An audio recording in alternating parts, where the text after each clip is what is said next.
নমস্কার, আপনারা দেখছেন সবার সাথী সংবাদ। টেলিভিশন চ্যানেল সবাই তো কস্ট কাটিং, খরচ কমায়। এখন আর ভাড়াটে এক্স মিলিটারি অফিসারকে ডাকে না, এখন টেলিভিশন চ্যানেলই এক একজন অ্যাঙ্কার সাংবাদিক নিজে মেজর জেনারেল হয়ে গেছে। মমতা ব্যানার্জি পুলিশ মন্ত্রী আর মমতা ব্যানার্জি তৃণমূলের সম্রাজ্ঞী, তাহলে তিনি পুলিশ ব্যবস্থাকে দোষ দিচ্ছেন আর পুলিশ তৃণমূলকে ধরছে। টাউন সভাপতি ধরা পড়লো, এখন এই যে খুন হলো কালিয়াচকে, তৃণমূলের কোনো না কোনো নেতা ধরা পড়বে, ঠিকমতো তদন্ত হওয়া দরকার। কিন্তু এটা শুধু এখানে নয়, কুচবিহারে হয়েছে, ইসলামপুরে হয়েছে, পরপর প্রত্যেকটা জেলায় এই খুনোখুনি হচ্ছে। আসলে লুটের সাম্রাজ্য তৈরি করেছেন এবং সেখানে ভাগাভাগি নিয়ে ওই যে 75-25 ভাগ বলে দিয়েছেন, তাহলে 25 ভাগ নিয়ে এই কামড়াকামড়ি হচ্ছে আর 75 ভাগ নিয়ে পিসি ভাইপোর সুখে আছে। এই ব্যবস্থাটা পাল্টানো দরকার।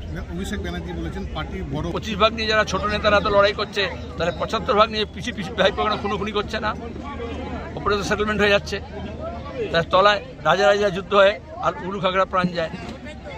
দেখানো কিসের লড়াই? যতদিন লুটের টাকার সাপ্লাই আছে কোনো লড়াই নেই, ওটা মিডিয়ার জন্য। তাহলে মমতা ব্যানার্জি মিথ্যে কথা বলছেন, জুনিয়র ডাক্তারদের দোষ দিচ্ছেন, কিন্তু আসলে যে সাপ্লাই হয়েছে বিষাক্ত স্যালাইন, সেখানে কারখানা পর্যন্ত লোকেট হয়েছে। কিন্তু এই কারখানাগুলো, এই সাপ্লাইগুলো কেন্দ্র এবং রাজ্য সরকার, বিজেপি এবং তৃণমূল পরিচালিত সরকার একযোগে ইন্সপেকশন করে তবে সার্টিফিকেট দেয়, তবে লাইসেন্স দেয়। তাহলে এই ভেজাল কারখানায় বিজেপি তৃণমূলের দুজনে ভাগ আছে, কেন্দ্র এবং রাজ্য সরকারের অপদার্থতা আছে। আর তার সঙ্গে দাঁড়িয়ে অন্য জায়গায় যেগুলো নিষিদ্ধ হয়েছে সেটা কেন পশ্চিমবঙ্গে নিষিদ্ধ হবে না?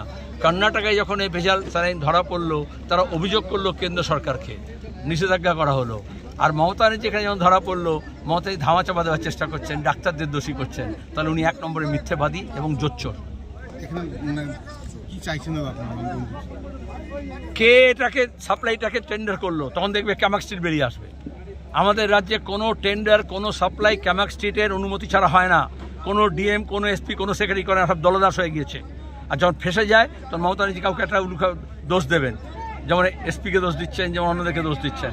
তাহলে এই সাপ্লাইগুলো একটা, যারা বামফ্রন্টের 34 বছর নিয়ে কথা বলে তাদেরকে বলবো, 34 বছর আগে হাসপাতালে যে ব্যান্ডেজ, যে তুলো, যে গজ, যে ওষুধ ছিল, আর এখন যেটা আছে, দুটো মেলালে বোঝা যাবে কতটা চুরি হচ্ছে, কতটা ফাঁক হয়ে গেছে।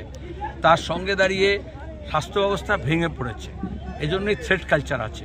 মমতা ব্যানার্জি এটাকে নিয়ে আবার জুনিয়র ডাক্তারদের থ্রেট করছেন। থ্রেট কালচারের অবসান চাই এবং এই সমস্ত ট্রান্সপারেন্সি চাই। স্বাস্থ্য অবস্থার যে বেহাল আছে তার জন্য স্বাস্থ্যমন্ত্রীর পদত্যাগ চাই এবং গোটা স্বাস্থ্য ব্যবস্থাকে ঢেলে ফেলাতে হবে।